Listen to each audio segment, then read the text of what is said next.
Hey, Sam, you come up with that intro line? You didn't tell me that was today.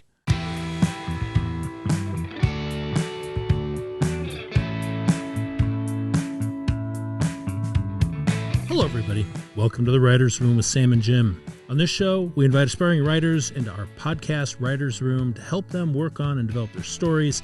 And you can help us out by going to Apple Podcasts and hitting that subscribe button. Better yet, you can rate and review us. You can also join the conversation that we're having over on Facebook at The Writers' Room with Sam and Jim, or you can follow us on Twitter and Instagram at The Sam and Jim.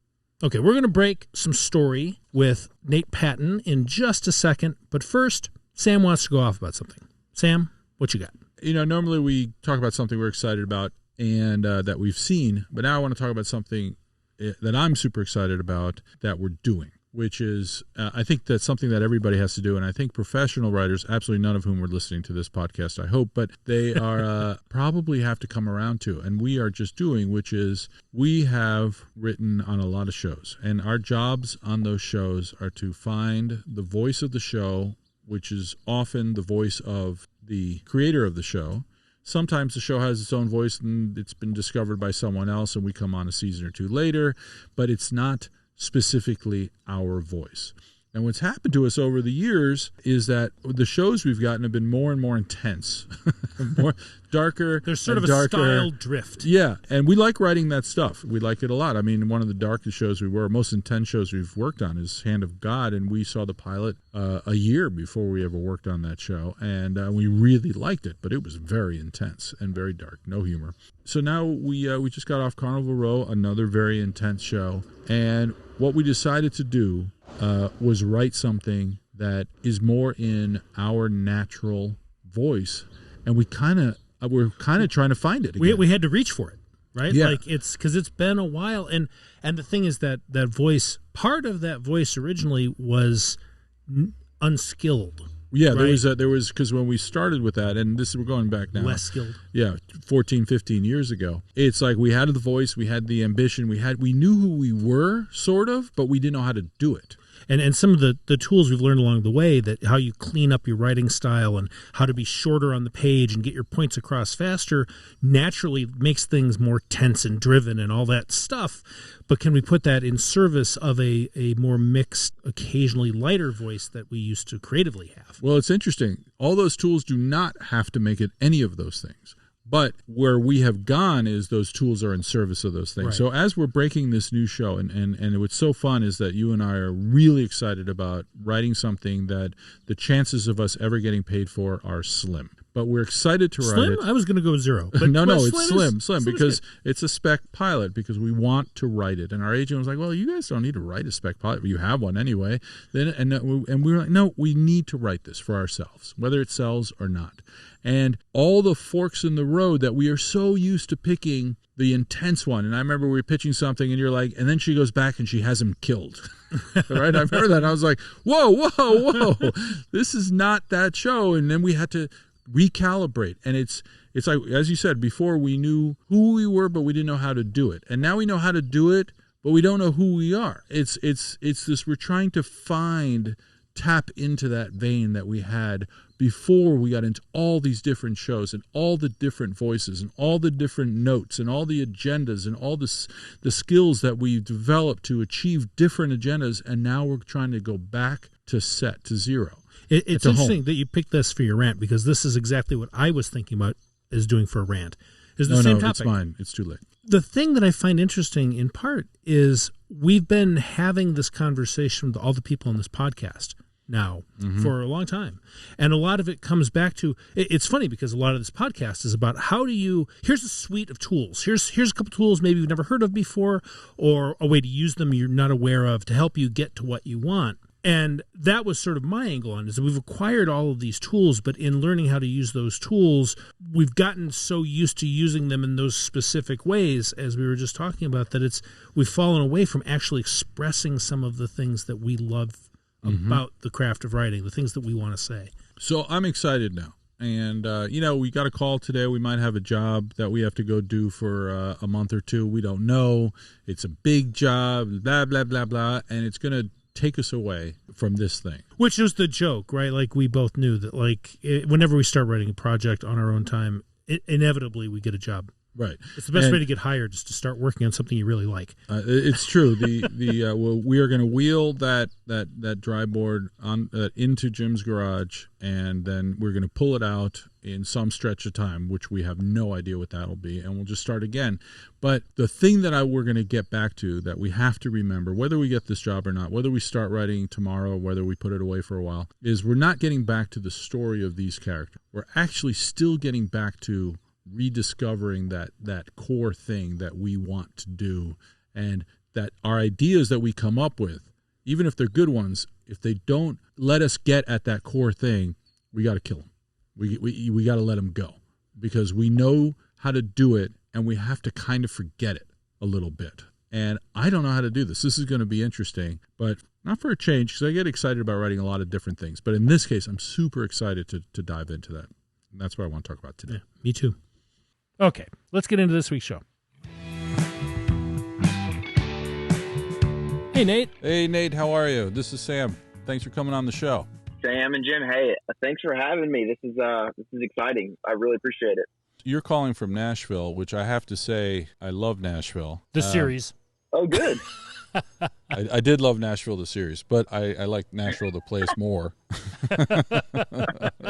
They're one and the same. Yeah, I hope not. No, I'm kidding. I'm kidding. No. You lead a dramatic life. But on this, let me ask you, on this little bio, it said that you sold your house before the pandemic, but then decided to stay in your house for the pandemic. What happened? Well, so we sold our house in Memphis, which is where my wife is from, where we lived for the last few years. Mm-hmm. We sold it in October of 2019, and then moved in with her folks for a few months in preparation to move to Los Angeles. Oh my God, that is Memphis to Nashville with a family. You have kids, right? I've got a 3 and a 1-year-old. Cue pandemic.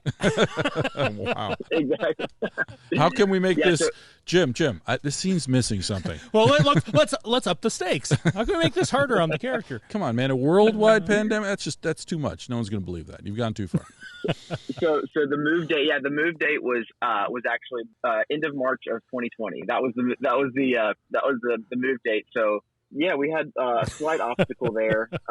And my wife Caroline was pregnant, so our second, we were expecting our second in July of 2020. Right. So yeah, a few things that made us reevaluate, rethink a little bit. So yeah, we stayed put for a little bit, and then just over the course of the last 18 months now, just different things changed, and more reevaluation. And I've got a ton of family. I'm from Nashville and got a ton of family. I have a lot of siblings, and they're all here, and our kids have a lot of cousins here, so that's why we made the hitch over to Nashville. Were you coming out here to write? Yes, that was the plan. Yeah, so like I said, we sold the house. We planned for a while. We saved some money, and yeah, I was going to be boots on the ground out there and take it, try and make a go at it, and that's not what happened. So. I am so stressed out listening to this story. I'm triggered. I'm PTSD. I'm everything. And 2 little kids. 2 little kids. I mean, 2 little kids. Come out here where houses are $2 million. Blah blah blah blah. I was going to say 2, like that's a huge number, and unfortunately, well, it is. But in LA, the thing about it. Okay, so this is how I think the pandemic worked for Nate, which is a weird way to start it. But one of the big things that now is happening, and I have no idea, and I don't think anybody knows how this is going to work, is back in the day, I was on a panel, and this woman asked, this is going back 10 or 15 years. I remember this. And this woman said, hey, I live in Maine. Can I be a TV writer in Maine? And the other people on the panel were kind of trying to be supportive to her and talk about, well, maybe this. Yeah. And when it got to me, I said, no, you just can't. It's just not going to work. Yeah. At some point, you're going to have to move, and the question is when and how. But now, I was talking to a writer yesterday who some of the writers are in the room, some of the writers are on the big screen in the room, and they're jacking in from wherever. And so this is changing everything, and I have no idea how it's going to go. And there's a show that we may go on to, and we were talking to the showrunner, and he was saying, well, how do you guys feel about being in the room? And I was like, I want to be in the room, but I think it'd be great to not be in the room 2 days a week.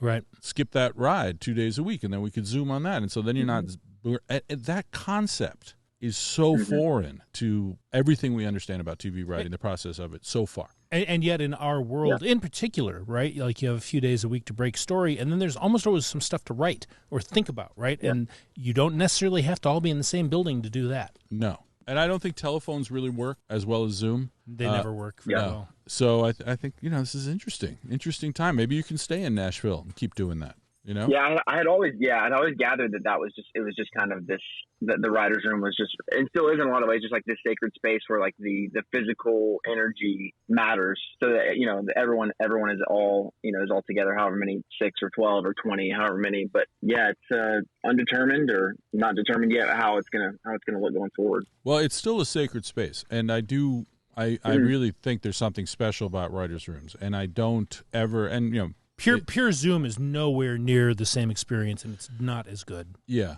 but it's still a sacred Zoom. It's just a lesser. I mean, it's still cool, and you are. I am staring at the we were on a Zoom where we had one person in Prague. Our last show, someone in Prague, someone in all over the place. I can't remember the different places. Wow. New York and Philly and here and and it was fantastic as far as the Zoom is going to go. Right, and then exactly. And then you can do breakout rooms, and then with the fewer people you have, the better. But anyway, I just want to say it's become clear to me, Nate, that you started the pandemic. Because how do I get out of this? I know you now have I now can be surrounded by family, support structure, maybe have a job while I'm doing this so I can write, and then I don't have to actually, come to LA, live in poverty, walk around, think, why did I do this? Come home, look at your wife, who's looking at you like, what's plan B, which is what my wife said to me. I'm now 9 months pregnant. I'm due any day. When does the check come? Yeah. And she said to me, what's plan B? And I got very upset. And I said, there is no plan B. There can't be a plan B. You're going to do plan B, which I look back at now and I think to myself, I have the most patient wife in the history of the world. That was true from the get-go, Sam. Yeah. Everyone else knew that. Well, I think if you're going to do this, you need a pretty patient, supportive spouse. I don't think there's any doubt about that. Well, I certainly have that. Yeah, I certainly have that. It's strange too, because we were going to move sight unseen, and I've still never been to LA other than passing through the airport. So I'm still anticipating my first trip out there at some point. Hopefully soon. All right. Yeah. Just avoid what I did, which is drive my wife right through the oil fields when we landed here. And so when we got to the hotel, she wept. It's a true story. Like, what have you done to me? Because we had come out to reconnoiter a couple times when we brought them both out here to show them L.A. and it was not the best scenic route. No, not the first night. That we just basically said, what's the shittiest part of L.A. that we can drive through? And we just kept doing it until we got to the very nice hotel. So it wasn't until the next day that they were like, oh, I see this, but the damage had been done. Yeah. So let's talk about your writing. Let's talk about what you're working on. Tell us about what it is. Yeah, so it's a half-hour comedy pilot called Specialist. So it's about 3 high school kids that are on the football team in a very so it takes place in the South, probably Nashville, but not really specified. It takes place in the South, so a very very very very football forward private school, which I mean it doesn't really matter. Like pretty much every school is very very football forward, but there's something I think. I went to a private school, and I think there's something very unique about the priority structure of a private school in terms of sports and athletics and arts and all that. Definitely in my experience. So anyway, it's about 3 kids. They're on the football team. They're all backup special teamers, so the backup punter, backup kicker, and the backup long snapper. That have to have a fall credit. So they're on the football team, and all 3 of them have a concerted interest elsewhere, insofar as 15-year-old, 16-year-old kids know what they want to do or know what their passion is. Mm-hmm. These guys do, and there's this tension about kind of their commitment and even their interest in football. Like they're not totally disinterested in being on the football team, but there's just a tension in terms of the obsession with football and with football culture and their interests elsewhere. Right. And their talents elsewhere too, because all these additional interests that these 3 have, they have talent and they have gifts in as well. And I can go into what those are, but it sounds like the real engine of the show then is in the relationship of these 3 individuals. Do you want to tell us a little something about each of the 3 of them so we know who they are? Of course, yes. So their names are Jeb, Satchel, and Rodrigo. The setup of them actually is that they are they have there's a friendship between them. It's not necessarily, I didn't necessarily set it up to where like they are best buds. They're like, lifelong friends or great friends, but just that they're friends, and they are also kind of lumped in together. They spend a lot of practice time on the sidelines together. So Jeb's a little bit of a lanky kid, kind of still going through. These guys are sophomores, by the way, sophomores in high school. So Jeb is kind of a lanky kid, but very, very gifted soccer player. So he basically, he does football, so he can still pick something during the fall, where soccer is a spring sport where we are. So that's really kind of he breathes and sleeps soccer, but he's on the football team, obviously. And then there's Satchel. He's a little bit more grown into his body. He's a long snapper, and but he's also a very gifted thespian singer. He's got a great voice, and he's trying to balance doing the fall musical and being able to do the fall musical, which is The Sound of Music, while also doing his football duties. And then there's Rodrigo, and he is the backup kicker, and he's the most resistant to even being on the team, but he's also pretty good at what he does. But his goals and his priorities are academics and SGA. So he's the class president, the sophomore class president. He's just a little bit more cynical about the whole football culture and even being on the team. And so the cold open, the first few pages, is a whole kind of contrast of. Hold on. Let me stop you here. Yeah. Okay. So totally get it. Jeb, Satchel, Rodrigo, by the way. Jim, why can't you come up with names like that? Why do we always end up with fucking just like Fred and Tom and Bob and, So the thing about the characters, great names aside, is right now they're all external. You've given me a bunch of attributes that are really like external, and as we know it now, we're not going to be able to spin out much from that. The fact that Jeb loves soccer, the fact that Satchel's an actor and singer in the fall musical, Rodrigo, academics, and those are all good. You've definitely picked out useful contrasting elements for each of them. Right. But they're not characters yet. Mm-hmm. So let's discover the characters together, right? And maybe there's more to it than you are saying. So let's start with Jeb. What does Jeb want? So he wants to play soccer. That's it. Then that is very external, and part of the conceit of the pilot is that he gets an opportunity to have a private session with a professional soccer player. It's an opportunity that if he were to take it farther, the actual sessions, like if he were to get into these sessions with this soccer player, they would coincide, they would interfere with football practice, basically with his athletic commitment or whatever to the football team. But what drives him to want to play soccer? Is he trying to make his parents happy? Why is he hungry for soccer? fame? What's his thing? What's his thing? His giftedness. So it goes into a little bit how in the pilot how he has more playing time and has established himself as even as a sophomore, a leader and one of the best players on the team. So I think what the drive is, and maybe even just for a lot of kids who are that age, like you do what you're good at. He's gifted at it, and so that's what he loves to do. That's kind of what I've got. Nope. Nate, I just want I'm going to help. We were trying to help you. I'm sorry. I don't mean to be short, all good. But I'm like, that's how a writer fucks himself from the very beginning right there. Because that's situational. I would like to be really good at soccer. And if I'm really good at something, I would like to do it too. But there's an underlying thing. Let's jump out with an example. Just Jim and I are watching Ted Lasso. We talk about it a lot. I suspect a lot of writers are, because we always end up talking about the great show of the moment when we're writing on something. And it's amazing how whatever show we're working on, we'll use the show that we are all liking right now as an example of how to do something. And then, in a few months, there'll be another show, and we'll use that show. Somehow it still applies. It's still relevant because it's the universal rule. So Ted Lasso, why is Ted Lasso... Have you watched Ted Lasso? Yes. Why is Ted Lasso a football coach? Can you answer that? Why is he a football coach? Because I'm sorry, or a soccer coach, or soccer coach. No, now they've got me calling it football. That's insane. He coaches both kinds, really. He does, yeah. But why is he a coach? He wants to inspire and foster people. That's right. Teamwork and That's right.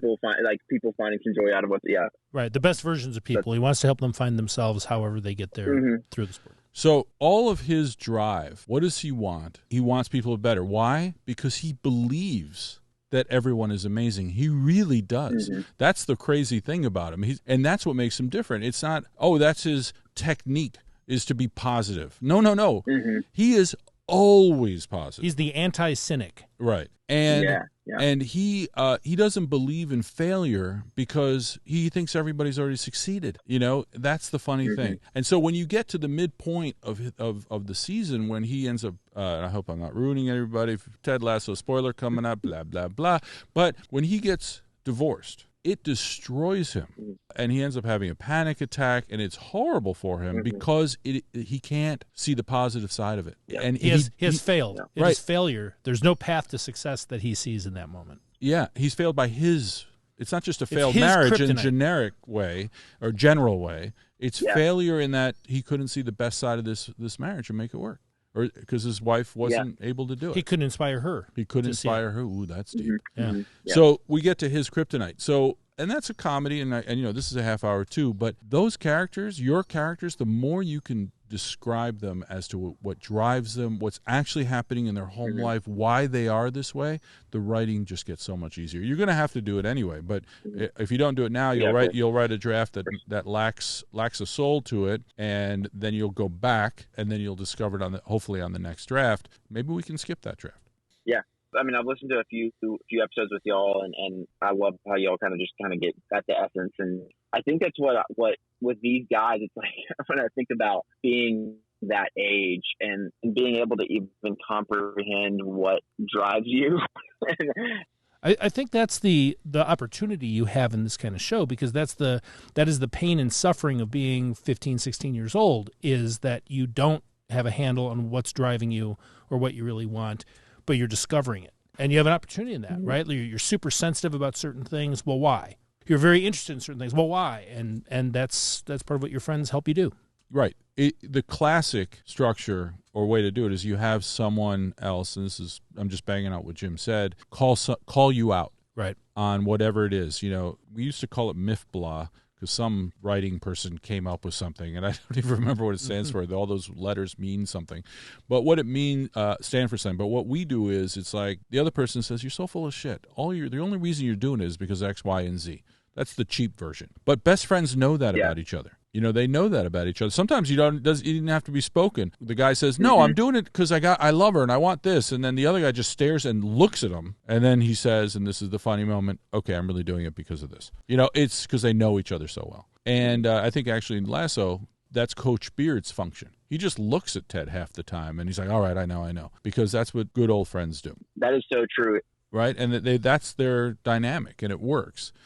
We also know from the very first scene, because the guy's coming with him on this insane journey on the plane. It's a plane. They're on a plane together to go to England and to coach a soccer team when all they've ever coached is football. So it's nuts, and and right away we know they love each other. So with Jeb, why does Jeb love Satchel? Does he? And what's his feeling about Rodrigo? And you have to draw. I would recommend drawing a grid, and you just say you just put Jeb, Satchel, Rodrigo on one side, Jeb, Satchel, Rodrigo on the other side, and then all you're saying is in that intersection, that box that intersects, you're saying, how does Jeb feel about Satchel? How does Jeb feel about Rodrigo? And then here's the big one: how does Jeb feel about Jeb? Right.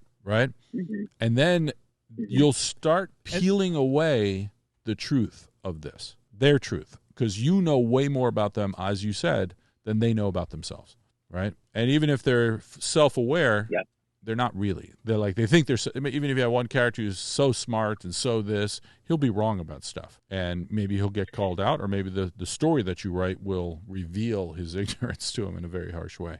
Do you guys think that basically that they're lumped together by their shared experience, and they're friends because of that? And so the love, I think, is at its kind of beginnings in this pilot. It's not exactly established. Do y'all think that there needs to be more of a, like, these guys have been friends since middle school or whatever? Like, you need to know all these things. How you reveal them and in what order, that's the writer's job. And in the course of a half-hour comedy, like, part of this is going to be, well, they're with a bunch of other kids that are all in the same bag. Why did these three sort of find each other? And it's more than they're just taking reps together on one side of the field doing, long snapping and punting and kicking.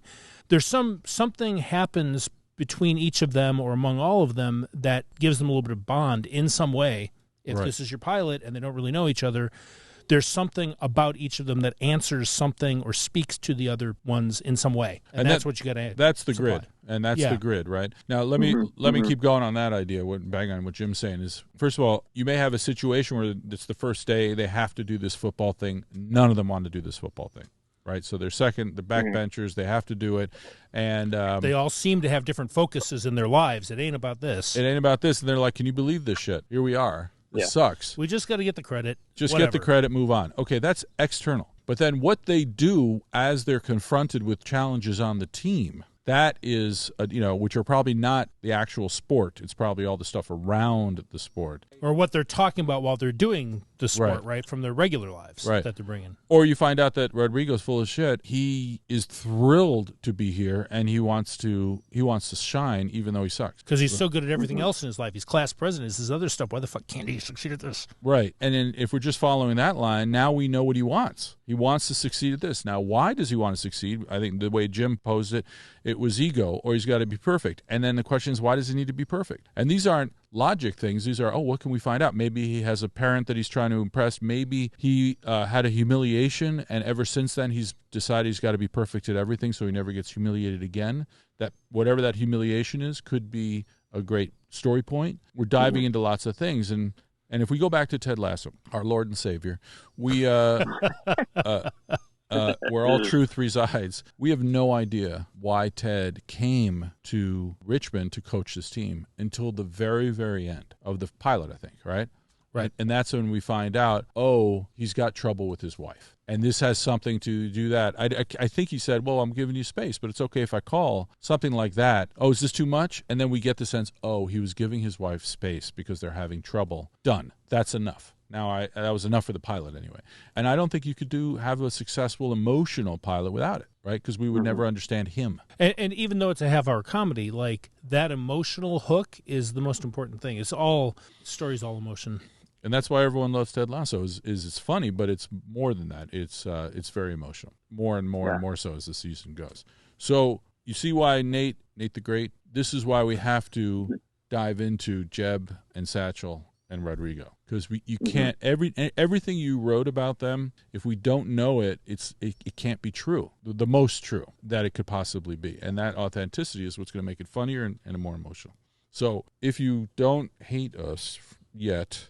What can you tell us about one of the Give us time. Give us time. What? Well, okay. So you guys spoke about Rodrigo and kind of his ambition. So that is something that I think one of the things that was harder to speak about Jeb, like in terms of his internal drive.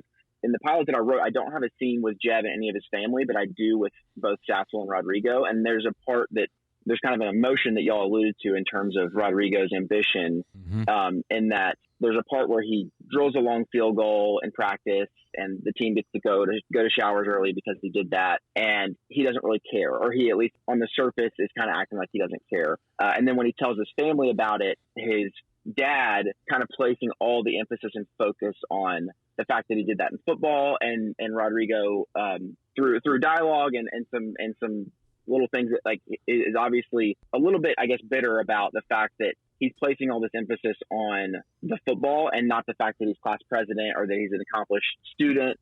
And there is so part of my drive for Rodrigo is that he is a little bit bitter that his parents, or at least his dad, places the most attention and the most excitement about the thing that he cares the least about and is perhaps not as gifted at. So that's a little bit of the drive, and there's some the kind of family scene that kind of so that's great.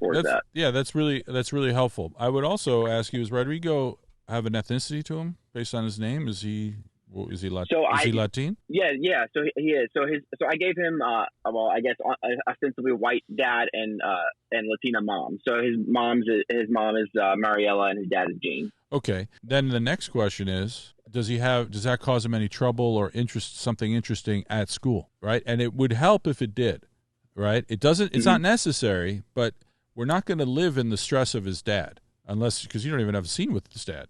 So we're going to live in his feeling of inadequacy and his feeling of, which is what he's coming from.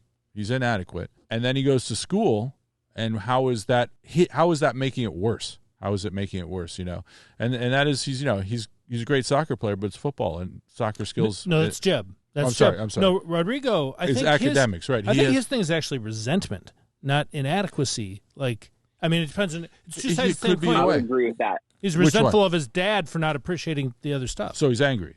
Yeah. Yeah. Okay. Yeah. Because Jim and I get into this all the time. It can't be subtle, right? It's got to come out. It's got to come out. And the thing is, the idea of subtle versus on the nose and too much, well, that's the art, right? And, sure, yeah. 2 writers, 9 opinions. But in the real world, it's usually your actor bringing the subtle. Right. You got to call out what the actual feeling is and set up the situation. But you got to put him in situations where he gets smacked up in the head and he's pissed about it. And he's having a reaction to it. I mean, he's shitty on the field, and then guess what? And right after practice, what does he have to do?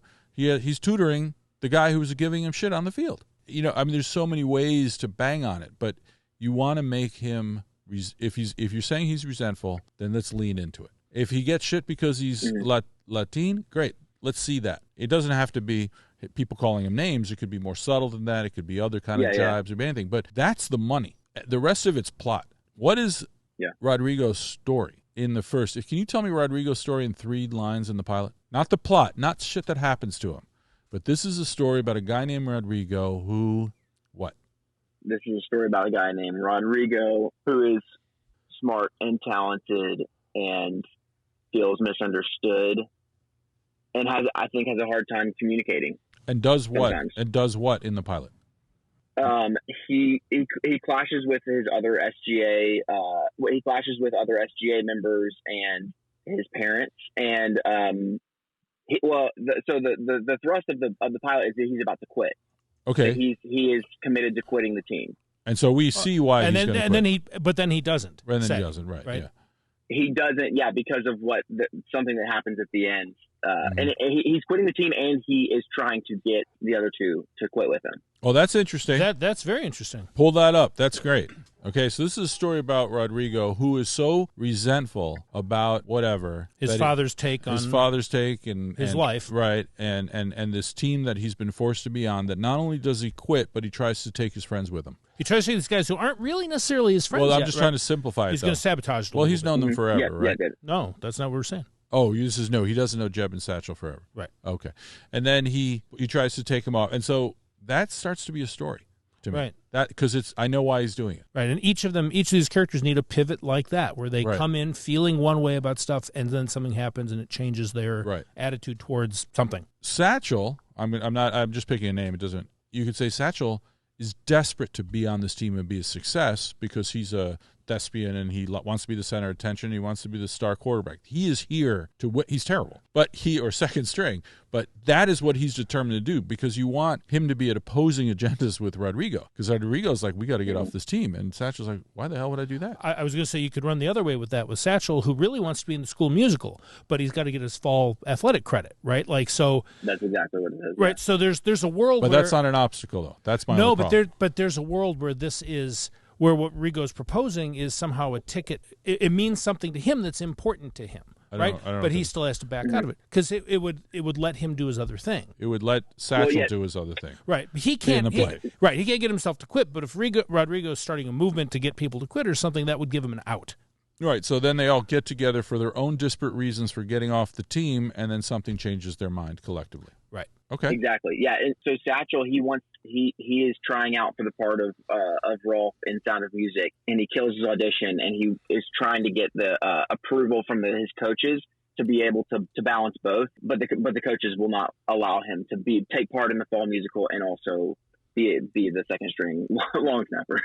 Right. Well, you're gonna have to figure out the way to make this all work. But you see, I need them to be either they are. Then Jeb needs a reason to be opposed then, right? Yeah, one leg of the stool has to be in opposition to this idea of quitting the team. Yeah, something has to happen because we need the obstacles to be not all external. We need it to be within them too, right? It's just about narrowing it down. And I want to say, Jim and I are working on this pilot, and we have this one character, and we sort of landed on she needs everything to be just so.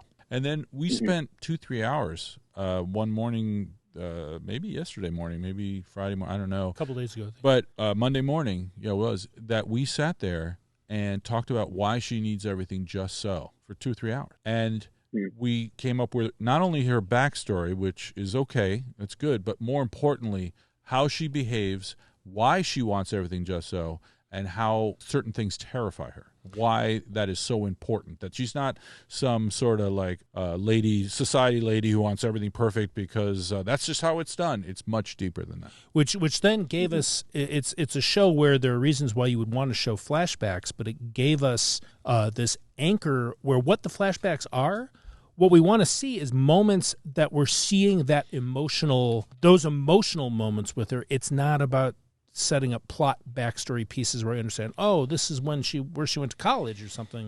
Mm-hmm. It's how she felt when she walked on that campus. There's a reason why you showed that moment, because for her that moment was terrifying. Right? Yeah, I don't know if that's confusing or not, but the point is that this is the deep dive we had to do. It tells you which pieces of story to tell, right? Because there's 1,000 scenes you could write between these three guys. The scenes you need are the ones that somehow reveal their emotional places when they're starting the story, when they're mixing together, and when they then make this decision point and settle on their new positions. Right. So to get specific with you, you got to mess them up fast. And the only way you can mess them up is if you know what they want, right? And what they want has to be incredibly specific to them, but it can be something general too, meaning if he wants to please his father, okay, that's the general version. Specifically, he wants to do it in this way. Or he doesn't want to please his father. He wants to tell his father, screw off. And he's fighting against that, and he does it, and he acts out in this way from the very first time we meet him. And there might be in some way where down the road, once he decides, he reacts to his father's disrespect for his other accomplishments by deciding he's going to quit the team, but then he realizes that if he quits the team, he's going to fuck up the other guy for whom it's important. Right. So now he's becoming friends with the pilot. So now he's staying for an emotional reason for the benefit of one of these other guys, and we're seeing a friendship form. These are all possibilities, and they're all emotional, and then it'll make the comedy better. I keep saying that without any proof whatsoever, but I think that they, in terms of the being able to quit the team or not being able to quit the team or being able to juggle both, I think there's some differences there in terms of, like, I think Satchel wants to have his cake and eat it too. And he wants to be able to do all things. And I think Rodrigo... Why does he want to do all things? Because he genuinely enjoys occupying these different spaces of theater, of sports, the relationships. I think he actually enjoys all the different spaces, and he doesn't feel that they have to be segmented or that you have to just be... But there's no stakes there. That's the problem. That's just an enjoyment. Why does he need it? Why does he hunger for it? You take away someone's enjoyment. That's not emotional. Needed. If you take it away, it's essential, and then it has an emotional component. So all these things sound right, and you're definitely you're thinking right. I just would propose you go just one more step, because you have to mess up your characters. You have to put things in their way, and you have to throw stones. All those cliches that we've been talking about forever, right? That every book talks about, right? So it can't be he enjoys it. It's got to be he's got some other motivation. I'll go to back to Ted Lasso and go back to Jamie Tart, who's their big player, their striker. He's a selfish asshole, prima donna. But you know why he is that way, because you find it out in a second or third episode, because his father is brutal to him. So he has decided he has to be perfect, ultimately for his father, but he's not being an asshole because his father and a prima donna, but that is what it has pushed him to. It's an unintended consequence of his need for perfection because his father is so brutal. It's that simple. Doesn't have to be that. And we see actually I think in the first season, the father just screaming at him. It's like episode 7 or 8. It's like it's right at the end. Yeah. Oh yeah. It's deep in. Right. And so it's just that's a universal thing. Some fathers are terrible, but that pushed him to that. So the stakes are really high for him. So with Satchel, so I do have it's a teeny tiny little moment, but there is a moment where he mentions basically that it's just his dad and him. His dad, it's actually not totally dissimilar to Jamie Tart, but his dad is especially hard on him, and we find out that his mom left several years ago, and so I think that the motivation, or he likes to occupy these different spaces. I think the why that he likes to occupy these different spaces is because he needs to fill his time. He needs to occupy all these different spaces because that keeps him away from thinking about home life, his dad's anger and sadness that he has to experience on a daily basis. So he doesn't want to sit still. He's afraid to sit still. Exactly. Yeah. He doesn't want to be home. Exactly. That's great. That's your motivation, and that's how he is. So when you're in a scene with him, this is not a calm guy, right? This is a guy who's got 9 things scheduled, and everyone else wants to just, hey, let's go hang out. He's like, no. I got to do this. I got to do this. I got to do this. And then by the end of the episode, you find out why, by the pilot, or at least a taste of why. You don't have to know the whole story. You know what I'm saying? That he's terrified. He's terrified, and someone could say, why don't you like sitting still? And he's like, I do like sitting. What are you talking about? I love sitting still. It's my favorite thing to do. And then the other two look at each other like, no, it's not. Why? And then we just have the question. You don't necessarily have to answer it, but at least I know this is a guy who's fucked up. And that's the pathos. That should inform everything. Yeah. You don't have to show it in every scene. I'm not saying that, but that informs why he's going forward. And so right at the beginning, you get a guy who's almost who's manic might be too strong, but he is determined to be amazing at everything at all times. Mm-hmm. Yeah. You know, and after he leaves practice, he's on his way to something else. I'd suggest, Nate, too, you mentioned earlier on that one of your characters did not have a scene at home. And if you're... Yeah, Jeb. Yeah, and I think if you want to build each of these characters, and we're going to in some way see the foundations of where they're coming from, you might want to think about finding a way to get in a scene that plays that. Because, I mean, it becomes a little bit like, every time you go home, you're getting a reveal on the character. But home is part of their lives, and if that's the center of your show, and if you are going to have the show go to their homes, you should probably see each of their home lives at some point in the pilot. Yeah, and it doesn't have to be in their house, by the way. Yeah, it could just be the family picking context. Them up. Right. at practice or whatever. There's a million ways. You don't want to have the same kind of situation. You want to freshen it up. Keep it varied. Yeah, keep it varied. Now that we have called you shallow and and said your characters are too thin, do you kind of get what we're saying, though? Oh yeah, definitely. And I think I had acknowledged that Jeb didn't have that home life, at least just family small part in the pilot. But now that we've talked through it a little bit, because it is for him especially, it is very just like it's all like eat, sleep, breathe soccer, trying to find this excuse to be able to train with this guy, and so I think some of the questions that you pose I could answer a little bit more firmly for Rodrigo and Satchel as opposed to Jeb. So I think especially all of them, but especially he, like I don't have as much of that internal really like deep drive or motivation. Well, and I think too for this particular show, you're dealing with high school sophomores, right? And that's what's so fascinating about that time of life is that you're living at that equilibrium point between where what you want and what you are discovering you need as a person is in direct relationship to how your parents have raised you and their expectations of you and what they see for you. And which is why you want that family slice for all these people, because they're all being shaped by that. That's right. It's part of their conflict. That's the best part of writing that high school characters or middle or kids of any kind is that they're trapped. They're trapped, but they're having such turning points. Yeah. Things are really dramatically changing with them. I want to say also when, we have Satchel who's, wants to can't sit still because he's always trying to fill his time because he doesn't want to go home and because there's a lot of sadness and all that good stuff. Whatever the variation on that you're going to do, that doesn't mean he's not great at something else. So if Rodrigo is dealing with anger, Satchel might be a happy guy. He might present, if you met him at a party, as a really happy dude. And Rodrigo is starts calling him Sunshine. There's a underlying deep, anxiety about, I got to fill my time because I don't want to go home because it's too sad because mom's gone and dad's depressed and blah, blah, blah, blah, blah. But that doesn't mean he doesn't present as Sunshine. And you always get that attitude. And because we know him, just like we know our friends so well, when he's there and he's being Sunshine, we know he's suffering, though. We know, and you can get both. To go back to Ted Lasso, it's that scene. Oh, my God, we are just going to beat that. I know. It's so good. But he's that guy, right? We're going to go back to Golden Girls next week. He's putting on the sunshine face because he's breaking inside. And there's the scene where he comes into the office with Coach Beard and Nate the Great. And he says, why don't we just call each other pet names? And sweetheart, and blah, blah, blah. And he's doing that. And he walks out of the room, and Nate turns to Beard and says, is he all right? And Beard's just like, no! That's right. He's definitely not all right. Right. And that's the thing, because he knows him so well. That's the money. That's the stuff between these three. And I do think we sometimes write, Jim and I tend to, me especially, tend to write kids older than they really are, because everybody's always a little more savvy than they actually in real life are. And there's a tendency to dumb down kids. They are more complicated than we sometimes want to think. Absolutely. So I would not shy away from that. We'd want to treat them as adults. And remember, it's not about the school. It's always just about these three. And I don't give a shit. Yeah. And just speaking for myself, I don't give a shit about football, and I don't give a shit about soccer either. I'm not much for sports. And when I watch the show, I like soccer. I actually ref soccer, ironically, from my daughter's league. But I'm not watching Ted Lasso, obviously, for the soccer. And that's one of the brilliant things of Ted Lasso is soccer's like way the hell in the background. Right. Like it comes up because that's why they're there, but you barely ever see anything in a game. Right, and when you do, it's really, is the character going to have an emotional, is Jamie going to actually pass for a change? It's because that's the part of the emotional story that you need to see is happening on the field. Right, so all I'm saying is, and I'm sure you've already thought of this, but just to say it out loud, don't lean on the football. It ain't about the football.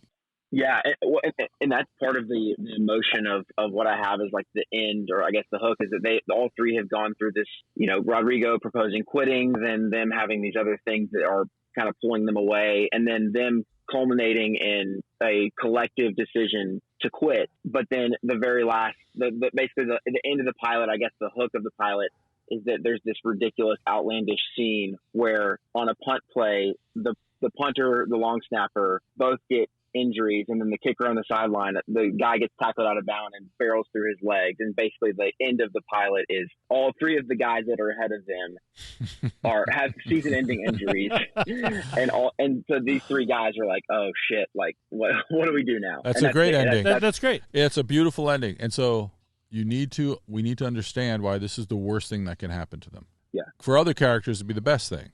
The fact that they were going to quit, it's sort of defining like why this is such a bad thing for them, and the fact that they get to that point, and then they're right. But why it's so bad for them, right? Working back for why were they going to quit? What do they really want? And how this is terrible for them. So this is great. That's great, Nate. I love that ending. That's a great ending.